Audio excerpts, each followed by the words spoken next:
I'm about to reveal a secret to you, an ingredient that is missing from most of the success formulas out there today, which is why they don't work. Without this magic ingredient, your dreams and goals fall flat, no matter what they are or how long you've had them. But with this magic ingredient, you can accomplish anything and everything you want to, and it's called self-discipline. There are several disciplines that you need to develop if you want to achieve your full potential. So the first discipline of all is the discipline of clear thinking versus fuzzy thinking.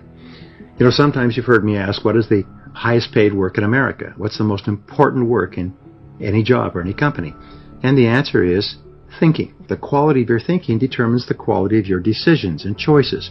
Your decisions and choices determine the actions you take. The actions you take determine your results. Your results determine the quality of your life. And it all starts with your thinking clearly. A little story that was in the papers recently. Warren Buffett, who is one of the richest men in the world, and Bill Gates, who is the richest man in the world, and Bill Gates Sr. were at a dinner party, and the three of them are good friends, and they were talking. And a gentleman came up to them and said, you know, I was looking at you, and you gentlemen are very successful. What would you say is the most important quality of success? And all three, according to a bystander, all three broke off their conversation and turned and simultaneously said, focus. Focus is the most important requirement for success in our fast-moving world today. If you can focus, you can succeed, and if you cannot, you cannot. I'm always amazed when I go down the street or fly or drive as people seem totally immersed in listening to things. They've got devices in their ears and stuff on their cell phone, and they're listening to music in their car, and they're watching television. They simply cannot stop bombarding their mind with sensory input. And of course, when you're doing that, it is impossible for you to think well. To think well requires that you practice a couple of techniques. Now, first of all, as Peter Drucker said, you need to take time to think. The rule is that fast decisions are usually wrong decisions. Especially fast decisions involving people or money are usually wrong decisions. So if you're going to make a decision that has long-term consequences, then you have to give it a lot of thought. You have to sort of look at it like a beautiful piece of porcelain. You look at it from every single side and think about it carefully. And the more carefully you think about a decision, the better the quality of that decision will be when you finally make it. How many times have you said, you know, if I just thought about that a little bit more, I wouldn't have done it? Or if I just thought a bit better, or I just taken time to think? Well, superior people, through experience and through painful experience, learn to take their time in making important decisions. So one of the very best ways that you can develop the discipline of clear thinking is to sit in solitude for 30 to 60 minutes when you have a major problem or a major issue in your life. This is what happens for you in solitude. You'll start to go calm, and all the energy, all the fidgetiness will disappear, and you'll just go calm. And it's almost like a bucket full of silty water. It'll sit there, and if you leave it sit there for a while, the water goes completely clear. And this is what happens to your mind. Your mind goes completely clear. And after the 30-minute point, what will happen is ideas will start to flow like a river. Just start to flow through your mind. And you don't, this is non-directed. In other words, you don't think of this or think of that problem or think of that goal. And you just focus on your breathing. Just relax, look out into the horizon, look at the picture on the wall or a flower. Some people look at a candle, but just look at it, keep your eyes open. This is not meditation. Just sit there quietly, and at a certain point, ideas will start to come. And almost like a boat in a gentle pond, the idea that you need to solve your biggest problem or to achieve your most important goal, like a little boat, just dock in your mind, and there it will be crystal clear. And it's the most amazing darn thing. If you've never done it before, the first time you do it, you'll get a result. You'll get an insight, an idea, a solution to a problem, an idea to solve a goal. The first time you do it, it'll be absolutely marvelous. And the next time you do it, you'll get it again. And every time you sit quietly in solitude for 30 to 60 minutes, you'll get ideas that may save you years of hard work. Now here's another way to think better. Take a sheet of paper, and the rule is think on paper, and write down every detail. How it happened, what's going on, the problems, the concerns, the cost, who's involved. Just write it down, write it down, write it down. And the most amazing thing happens between the head and the hand. As you're writing out all the details, sometimes exactly the right choice pops out at you. It becomes clear, but you would not have triggered that superconscious solution if you hadn't taken the time to think on paper. You know, Aristotle once said that wisdom, which is the greatest of all human desires, wisdom is the ability to make good decisions, is a combination of experience plus reflection. Experience plus reflection. In other words, you have an experience and then you reflect on the experience and you think about, what does that experience mean to me? How can I use that? What can I learn from it? So reflecting on your experiences, and the best way to do that is to go for a walk. Just going for a walk where you can't listen to anything, don't take an iPod or anything, just go for a walk, 30 or 60 minutes, and just walk. And while you're talking and reflecting upon something that's going on at work or at home, you'll be amazed at the quality of ideas that will come into your mind. A good way to think better is to ask, especially if you're frustrated or having difficulties, ask, what are my assumptions? What am I assuming about this situation that may not be correct? What if my basic assumptions about this relationship, about this job, about this product or service or this investment? What if my assumptions were wrong? Then what would I do? And here's the key to good thinking. Be open to doing something completely different. Be open to admitting the possibility that you could be wrong and doing something completely different. And what that does is it opens up your mind and your perspective so you can see all kinds of possibilities that you may not have seen before. So clear thinking is the first discipline, and it is the discipline practiced by the most successful, happiest, and wealthiest people in our society.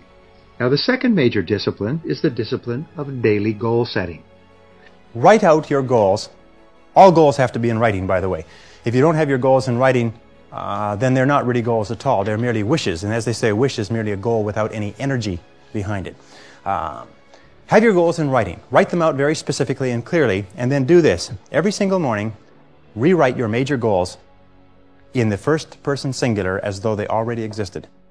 For instance, if your goal is to earn $50,000 a year, every single morning write, I earn $50,000 a year. If your goal is to weigh a certain number of pounds, if your goal is to enjoy a certain kind of life, write down your major goals in the first person singular as though they already existed today every single morning.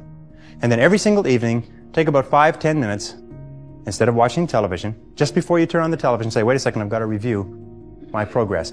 And sit down and review what you've done in the course of the day. And say, what have I done right today? What have I done right that's moved me toward my goals? And second question is, what would I do differently if I had today to do over again? Those 4 steps, by the way, writing and rewriting your goal each morning, reviewing them in the evening, and asking yourself those 2 questions. What did I do right? What did I do that moved me toward my goals today? And what would I do differently if I had the day to live over? If you'll ask yourself those 2 questions, in the next 30 days, you'll accomplish more than you accomplished in the last 6 months. Because every time you write your goals down, you're programming them into your subconscious mind. When you program them into your subconscious mind, you set up a field of vibration within your brain. And this law of attraction, based on this field of vibration, attracts into your life people and circumstances that harmonize with your dominant thoughts. Everybody here has had the experience of starting to read about a subject, think about a subject, become interested in a subject, and suddenly you started to attract into your life books, magazines, articles, conversations, people, opportunities to expand on that subject. Have you had that experience before? What you do is you create a force field, which we cannot explain scientifically, but it is a field of vibration that goes out from you and attracts back into your life everything that you need to realize your dominant goals. My promise to you is this. If you will do this for 1 month, actually 21 days is good enough, your whole life will change. You'll see changes that are astonishing. People come up to me at every single seminar and say, it was incredible. I started to write my goals every day. I accomplished 8 out of them in 6 months. I accomplished 5 in a week. I accomplished most of them within 12 months. It's transformed my life. So all I ask you to do, if you're not already doing it, is give it a try. Now the third discipline is the discipline of courage. Courage means that you have the ability, you have the willingness to confront your fears. Because what I've found over the years is that brave people, courageous people, are not people who are not afraid. They're simply people who master their fears. They're simply people who face their fears, confront their fears. And Mark Twain said it many years ago. He said, with regard to fear, he said, do the thing you fear, and the death of fear is certain. Now, fear and courage tend to be habits. That if you are afraid and you give in to the fear and you back away, it becomes a habit to back away whenever you're afraid or unsure. If you're afraid and you force yourself to confront the fear, it becomes a habit to confront the fear whenever you find something that you're afraid of. And you'll find that most fears disappear when you confront them. And most fears, fears of failure, fears of rejection, fears of loss, fears of pain, fears of limitation, fears of the loss of a relationship, fears of ill health, most of these fears disappear when you confront them head on. So the reason you want to confront your fears is not because of the incident specifically, it's because of what it does for your character. You want to demonstrate to yourself that you can face down a fear and look it square in the eye, and suddenly, surprise, surprise, it goes away. And you realize that the fear was in your own mind. So here's an exercise for you. Identify one fear situation in your life today and use that as your challenge. Use that as your test case. You say, you know what I'm going to do? I'm going to face this fear down. I'm going to hammer it. I'm going to smash it. I'm going to look it right in the eye. I'm going to deal with it direct, head on, like a car hitting a wall until the fear is gone. And once you've done that, you'll look up and you'll be a different person. For the rest of your life, you'll know that nothing that you're afraid of can stop you. Now, the fourth discipline is the discipline of daily time management. The rule is that every minute spent in planning saves 10 minutes in execution. So disciplining yourself to plan your day thoroughly before you begin will save you at least 10 minutes for every minute you spend in planning, and according to the research, it will increase your productivity by 25 to 50%, maybe even double your productivity for every day that you plan. Begin the discipline of daily time management by making a list. Start off with a sheet of paper, again, think on paper, and write down everything you have to do in the course of the day. The very best time to make this list is the night before. If you do this, then your subconscious mind works on your plan all night long, and you often wake up in the morning with great ideas to implement your plan. Then you organize your list by priority before you begin. You don't just jump into it. Use the 80-20 rule that says that 20% of the items on your list will account for 80% of the value. Which are the most valuable? This is the hardest of all disciplines to learn. It's the essence of my teaching worldwide. It is the key to supercharging the quality of your life and your results. If you can start every morning with a list organized by priority and start on your number one task and stay with it till it's done, you will supercharge your life. You will release endorphins in your brain that causes you to feel great. You will motivate yourself and energize yourself and propel yourself into all your other tasks. You'll get twice as much done on any day where you start and complete your major task first thing than on any other day. The discipline of time management will then spread to all your other disciplines. When you can demonstrate each morning that you have the self-control, self-mastery, self-discipline to start and complete your most important task, you just feel fabulous about yourself. Now, the fifth discipline is the discipline of regular saving and investing. One of the smartest things that you can ever do for yourself is to develop the habit of saving part of your salary every single paycheck. Individuals, families, and even societies are stable and prosperous to the degree to which they save money. Savings today are what guarantee the security and the possibilities of tomorrow. The first corollary of the law of saving and becoming a money-saving expert comes from the book The Richest Man in Babylon by George Clason. It is to pay yourself first. Begin today to save 10% of your earnings off the top and never touch it. This is your fund for long-term financial accumulation, and you never use it for any other reason except to assure your financial future. The remarkable thing is that when you pay yourself first and force yourself to live on the other 90%, you actually promote frugal living. You'll soon become accustomed to living on 90% without any loss of convenience or anything else. Remember, you're a creature of habit. When you regularly put away 10% of your earnings, you soon become comfortable living on the other 90%. Many people start by saving 10% of their income and then graduate to saving 15%, 20%, and even more. And their financial lives change dramatically as a result. And so will yours. Now, here's an interesting point, and I learned this from one of the smartest money managers I ever met. He said, when we're young, we associate money with pleasure. We get our first allowance and we go and we spend it on candy. And we think that when we have money, we go and we spend it on candy or things that make us feel good. Now, when we become adults, whenever we think of getting a lot of money, our first thought is spending it on something that makes us happy. If you go to a tourist resort where people are on vacation and having a good time, they're just lined with street after street after street of knickknacks and gadgets and junk, because people, when they're happy, associate going out and buying stuff. However, what this does is it keeps you broke all your life.